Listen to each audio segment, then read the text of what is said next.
Setiap komponen konstruksi pasti punya bentuk geometrinya sendiri, dan setiap perhitungan volume pekerjaannya berkaitan dengan konsep geometri dasar seperti yang telah dijelaskan pada video pertama.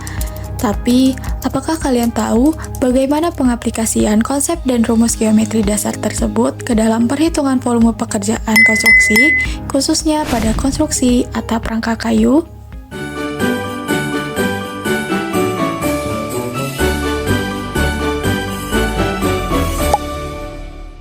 Setelah mengenal komponen konstruksi atap dan konsep geometri pada video pertama, di video kedua ini kita akan belajar contoh pengaplikasian rumus perhitungan geometri dasar ke dalam perhitungan volume pekerjaan RAB berdasarkan satuannya.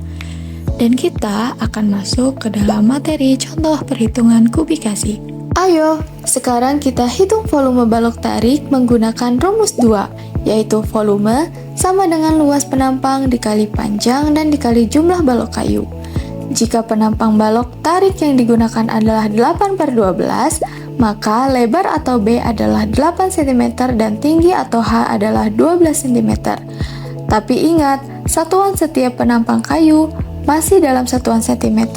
Untuk itu, kita perlu mengubahnya ke dalam satuan meter. Caranya, bagi kedua angkanya dengan 100, menjadi 0,08 meter dan 0,12 meter. Maka dapat dihitung luas penampangnya adalah 0,08 meter dikali dengan 0,12 meter sama dengan 0,0096 meter persegi. Selanjutnya, kita bisa hitung volume balok tariknya dengan mengalikan luas penampang dengan panjang dan jumlah kayu yang digunakan, yaitu 0,09 meter persegi dikalikan dengan 6 meter dikalikan dengan jumlahnya 2 buah sama dengan 0,1152 dengan satuannya juga dikalikan, yaitu meter pangkat 2 dikalikan dengan meter sama dengan meter pangkat 3 atau meter kubik. Jadi volume balok tarik yang dibutuhkan adalah 0,1152 meter kubik. Tapi gimana kalau pas ke toko bangunan ternyata kayu yang dijual itu bukan per kubik, tapi per batang? Waduh, gawat, perhitungan yang tadi salah ya. Katanya buat ngitung balok kayu itu pakai rumus balok, gimana sih? Eits, tenang, ini nggak sepenuhnya salah kok. Banyak juga di pasaran yang menjual balok kayu per batang. Dan kenapa bisa gitu? Balok kayu ini awalnya berasal dari pohon yang ditebang menjadi potongan kayu yang utuh. Orang biasa nyebutnya sebagai kayu log atau gelondongan.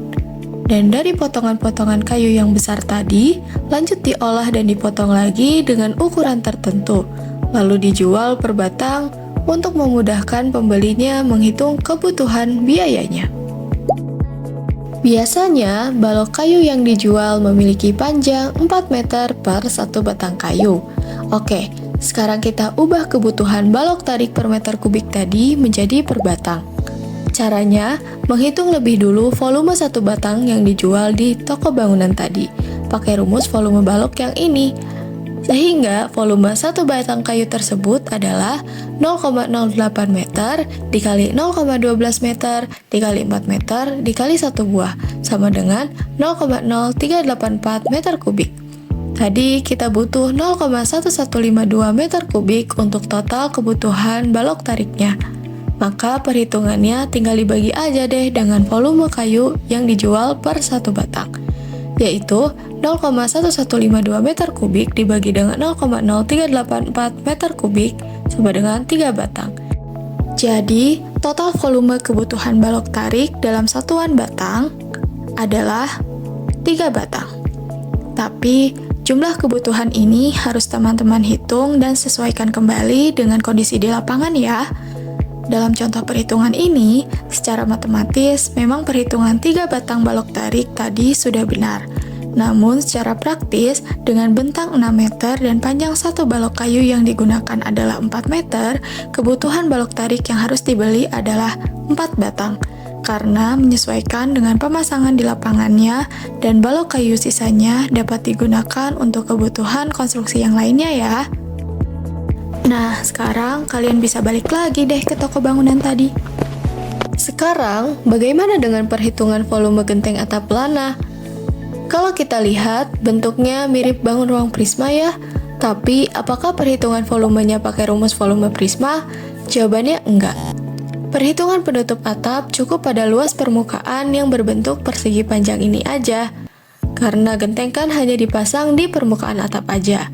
Makanya di AHSP juga ditulis memasang 1 meter persegi penutup atap genteng. Artinya, volume yang dihitung adalah menghitung luasannya dengan satuan meter persegi. Karena permukaan yang akan ditutupi genteng berbentuk persegi panjang, maka kita bisa gunakan rumus luas persegi panjang. Tapi perlu diingat, permukaan atap pelana itu miring, bukan datar. Jadi, kita harus perhitungkan kemiringan atapnya juga ya. Kita bisa gunakan rumus ini untuk menghitung panjang sisi miringnya. Ya, memang kita nggak bisa jauh-jauh dari matematika. Dan tentu saja rumus ini asalnya dari konsep trigonometri yang ini. Masih ingat? Sehingga panjang sisi miringnya adalah setengah bentang termasuk overstake dan dibagi dengan cos alfa. Dengan alfa adalah sudut kemiringan atap. Sekarang, mari kita masukkan data-datanya dan kita hitung. Jadi, apabila dihitung, panjang sisi miringnya adalah 4,62 meter. Selanjutnya, panjang sisi miring ini tinggal dikalikan saja dengan panjang atap horizontalnya sesuai dengan rumus luas persegi panjang untuk mendapatkan volume penutup atapnya. Oh iya, jangan lupa untuk dikalikan 2 sesuai dengan jumlah bidang persegi panjang pada atap pelana. Sehingga hasilnya adalah 83,16 dengan satuan meter persegi. Hal ini juga berlaku pada perhitungan penutup atap dengan bentuk lain. Untuk menghitung volumenya, kita dapat identifikasi dari bentuknya berdasarkan bentuk geometri ya. Selanjutnya adalah perhitungan volume list Planck. Walaupun bentuknya kayak balok, kita nggak pakai rumus volume balok ya. Di RAB cukup dihitung panjangnya aja, biasanya di AHSP juga ditulis memasang 1 meter list Planck. Jadi, untuk menghitung volume list Planck, cukup jumlahkan panjang tiap sisinya, atau pakai rumus keliling. Karena bentuk atap yang digunakan adalah pelana yang membentuk bangun datar persegi panjang, maka rumus yang digunakan adalah keliling persegi panjang, yaitu panjang ditambah dengan lebar, lalu dikalikan dengan 2. Hasilnya adalah 36,48 meter. Jadi total volume kebutuhan list Planck dalam satuan meter adalah 36,48 meter. Hal yang sama juga berlaku untuk perhitungan talang dan bubungan ya. Keduanya juga dihitung berdasarkan perimeter atau ukuran panjang dalam satuan meter. Gimana? Udah mulai kebayangkan bedanya volume di matematika dan volume pekerjaan di RAB? Ingat, sebelum membuat dan menghitung RAB, ada 2 hal penting yang harus dikuasai, yaitu pahami dulu gambar kerja dan konstruksinya, lalu hitung volumenya berdasarkan bentuk geometri dan satuan yang ada di AHSP. Gak cuma buat ngitung volume atap, prinsip geometri ini juga berlaku buat dinding, pondasi, kolom, dan konstruksi lainnya. Kalau volumenya udah ketemu, tinggal dikalikan saja dengan harga satuan, lalu dijumlahkan dengan biaya konstruksi lainnya, hingga menjadi biaya total dan dokumen perhitungan RAB yang lengkap. Semoga ilmunya bermanfaat, sampai jumpa di video selanjutnya.